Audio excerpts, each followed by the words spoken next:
रामायण ग्रंथ के अनुसार भगवान मर्यादा पुरुषोत्तम श्रीराम को 14 वर्षों का वनवास मिला था। उनके साथ उनकी पत्नी सीता और भाई लक्ष्मण वन में गए थे। अयोध्या छोड़ तीनों 14 वर्ष तक भारत भूमि पर विभिन्न स्थानों पर रहे।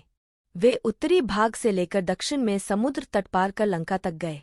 इस वनवास काल में श्रीराम ने कई ऋषिमुनियों से शिक्षा और विद्या ग्रहण की, तपस्या की और भारत के आदिवासी, वनवासी और तमाम तरह के भारतीय समाज को संगठित कर उन्हें धर्म के मार्ग पर चलाया। अयोध्या से शुरू यात्रा लंका पर खत्म। रामायण में उल्लेखित और अनेक अनुसंधानकर्ताओं के अनुसार जब भगवान राम को वनवास हुआ तब उन्होंने अपनी यात्रा अयोध्या से प्रारंभ करते हुए रामेश्वरम और उसके बाद श्रीलंका में समाप्त की।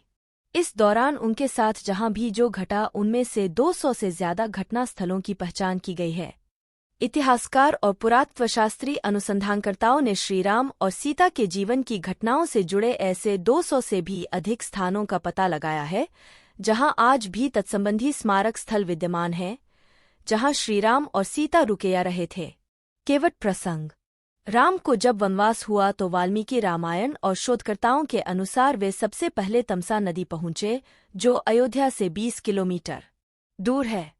इसके बाद उन्होंने गोमती नदी पार की और प्रयागराज, इलाहाबाद से 20 से 22 किलोमीटर दूर वे श्रृंगवेरपुर पहुंचे, जो निषादराज गुह का राज्य था।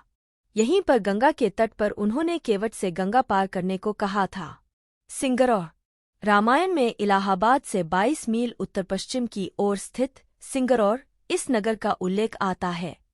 यह नगर गंगा घाटी के तट पर स्थित था। महाभारत में इसे तीर्थस्थल कहा गया है। कुरई। इलाहाबाद जिले में कुरई नामक जगह है। गंगा के उस पार सिंगरौर तो इस पार कुरई। सिंगरौर में गंगा पार करने के पश्चात श्रीराम इसी स्थान पर उतरे थे। इस गांव में एक छोटा सा मंदिर है, जो स्थानीय लोकश्रुति के अनुसार उसी स्थान पर है। चित्रकूट कुरई से आगे चलकर श्रीराम अपने भाई लक्ष्मण और पत्नी सहित प्रयाग पहुंचे थे। श्रीराम ने संगम के समीप यमुना नदी को पार किया और फिर पहुंच गए चित्रकूट। चित्रकूट वह स्थान है जहां राम को मनाने के लिए भरत अपनी सेना के साथ पहुंचते हैं। भरत यहाँ से राम की अत्रि ऋषि का आश्रम, गुप्त गोदावरी, छोटी पहाड़ियां, कंदराओं आदि से निकलकर भगवान राम घने जंगलों में पहुंचे। दंडकारण्य। चरण पादुका ले जाकर उनकी चरण पादुका रखकर राज्य करते हैं। चित्रकूट के पास ही सतना, मध्य प्रदेश स्थित अत्रि ऋषि का आश्रम था। महर्षि अत्रि चित्रकूट के तपोवन में रहा करते थे। वहां श्रीराम ने कुछ वक्त बिताया। अत्रि ऋषि की पत्नी का नाम है अनुसुईया, जो दक्ष प्रजापति की 24 कन्याओं में से एक थी। चित्रकूट की मंदाकिनी। अत्रि ऋषि के आश्रम में कुछ दिन रुकने के बाद श्रीराम ने मध्य प्रदेश और छत्तीसगढ़ के घने जंगलों को अपना आश्रय स्थल बनाया। यहीं पर राम ने अपना वनवास काटा था। यहाँ वे लगभग 10 वर्षों से भी अधिक समय तक रहे थे। दंडक राक्षस के कारण इसका नाम दंडकारण्य पड़ा। यहाँ रामायण काल में रावण के सहयोगी बाणासुर का राज्य था। यह क्षेत्र आजकल दंतेवाड़ा के नाम से जाना जाता है। मध्य प्रदेश के सतना अत्रि आश्रम से भगवान राम मध्य प्रदेश के सतना पहुंचे, जहां रामवन है। मध्य प्रदेश एवं छत्तीसगढ़ क्षेत्रों में नर्मदा व महानदी नदियों के किनारे 10 वर्षों तक उन्होंने कई ऋषि आश्रमों का भ्रमण किया। राम वहां से आधुनिक जबलपुर, शहडोल, अमरकंटक गए। ऋष्यमूक पर्वत वाल्मीकि रामायण में वर्णित वानरों की राजधानी किष्किंधा के निकट स्थित था। इसी पर्वत पर श्रीराम की हनुमान से भेंट हुई। बाद में हनुमान ने राम और सुग्रीव की भेंट करवाई, जो एक अटूट मित्रता बन गई। जब महाबली बाली अपने भाई सुग्रीव को मारकर किष्किंधा से भागा तो वह ऋष्यमूक पर्वत पर ही आकर रहने लगा था। बाली यहाँ पर नहीं आ सकता था, उसको कोई श्राप मिला हुआ था। ऋष्यमूक पर्वत तथा किष्किंधा नगर कर्नाटक के हम्पी, जिला बेल्लारी में स्थित है। कोडिकरई में सेना की एकत्रित हनुमान और सुग्रीव से मिलने के बाद श्रीराम ने अपनी सेना का गठन किया और लंका की ओर चल पड़े। मलय पर्वत, चंदन वन, अनेक नदियों, झरनों तथा वनवाटिकाओं को पार करके राम और उनकी सेना ने समुद्र की तरफ प्रस्थान किया। श्रीराम ने पहले अपनी सेना को कोडिकरई में इकट्ठा किया। कोडिकरई समुद्र तट वेलांकनी के दक्षिण में स्थित है, जो पूर्व में बंगाल की खाड़ी और दक्षिण में पाल्क स्ट्रेट से घिरा हुआ है। रामेश्वरम। रामेश्वरम प्रसिद्ध हिंदू तीर्थ केंद्र है। महाकाव्य रामायण के अनुसार भगवान श्रीराम ने लंका पर चढ़ाई करने के पहले यहाँ भगवान शिव की पूजा की थी। रामेश्वरम का शिवलिंग श्रीराम द्वारा स्थापित शिवलिंग है। धनुषकोडी। वाल्मीकि रामायण के अनुसार 3 दिन की खोजबीन के बाद श्रीराम ने रामेश्वरम के आगे समुद्र में वह स्थान ढूंढ निकाला। नल और नील की मदद से उक्त स्थान से लंका तक का पुनर्निर्माण करने का फैसला लिया। छेदुकराई तथा रामेश्वरम के इर्दगिर्द इस घटना से संबंधित अनेक स्मृतिचिन्ह अभी भी मौजूद हैं। धनुषकोडी भारत के तमिलनाडु राज्य के पूर्वी तट पर रामेश्वरम द्वीप के दक्षिणी किनारे पर स्थित एक गांव है। धनुषकोडी श्रीलंका में तलैमन्नार से करीब 18 मील पश्चिम में है। धनुषकोडी ही भारत और श्रीलंका के बीच एकमात्र स्थलीय सीमा है जहां समुद्र नदी की गहराई जितना है, जिसमें कहीं कहीं भूमि नजर आती है। नुवारा एलिया पर्वत श्रृंखला। वाल्मीकि रामायण अनुसार श्रीलंका के मध्य में रावण का महल था। नुवारा एलिया पहाड़ियों से लगभग 90 किलोमीटर दूर बांद्रवेला की तरफ मध्य लंका की ऊंची पहाड़ियों के बीचों बीच सुरंगों तथा गुफाओं के भंवरजाल मिलते हैं। यहाँ ऐसे कई पुरातात्विक अवशेष मिलते हैं जिनकी कार्बन डेटिंग से इनका काल निकाला गया। जटायु का एकमात्र मंदिर। आंध्र प्रदेश का एक शहर भद्राचलम।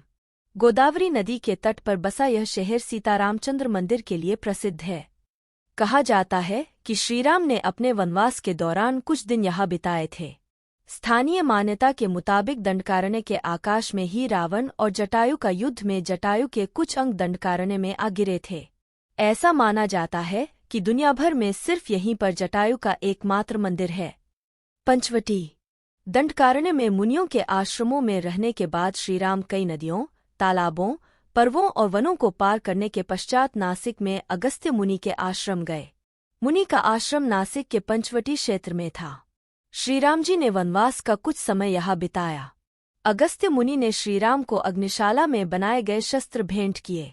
श्रीराम नासिक में पंचवटी में रहे। नासिक में गोदावरी के तट पर 5 वृक्षों का स्थान पंचवटी कहा जाता है। यहीं पर सीता माता की गुफा के पास 5 प्राचीन वृक्ष हैं जिन्हें पंचवट के नाम से जाना जाता है। यहीं काटी थी लक्ष्मण ने शूर्पणखा की नाक। ऐसा कहा जाता है कि यहीं पर लक्ष्मण ने शूर्पणखा की नाक काटी थी। राम लक्ष्मण ने खरवदूषण के साथ युद्ध किया था। इसी जगह पर मारीच वध स्थल का स्मारक भी अस्तित्व में है। नासिक क्षेत्र स्मारकों से भरा पड़ा है, जैसे कि सीता सरोवर, रामकुंड, त्र्यंबकेश्वर आदि। मरीच का वध पंचवटी के निकट ही मृगव्याधेश्वर में हुआ था। गिद्धराज जटायु से श्रीराम की मित्रता भी यहीं हुई थी। वाल्मीकि रामायण अरण्यकांड में पंचवटी का मनोहर वर्णन मिलता है।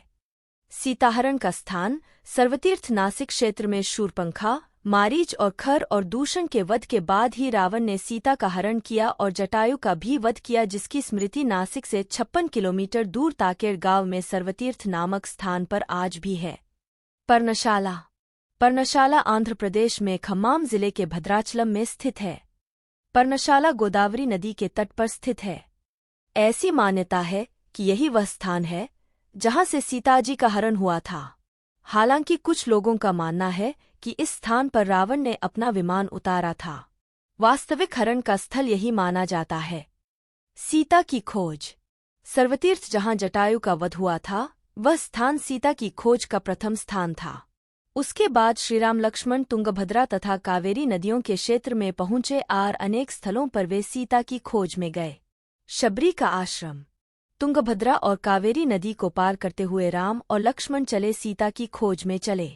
रास्ते में वे पंपा नदी के पास शबरी आश्रम भी गए, जो आजकल केरल में स्थित है। शबरी जाति से भीलनी थीं और उनका नाम श्रमना था। पौराणिक ग्रंथ रामायण में भी हम्पी का उल्लेख वानर राज्य किष्किंधा की राजधानी के तौर पर किया गया है। हनुमान से भेंट।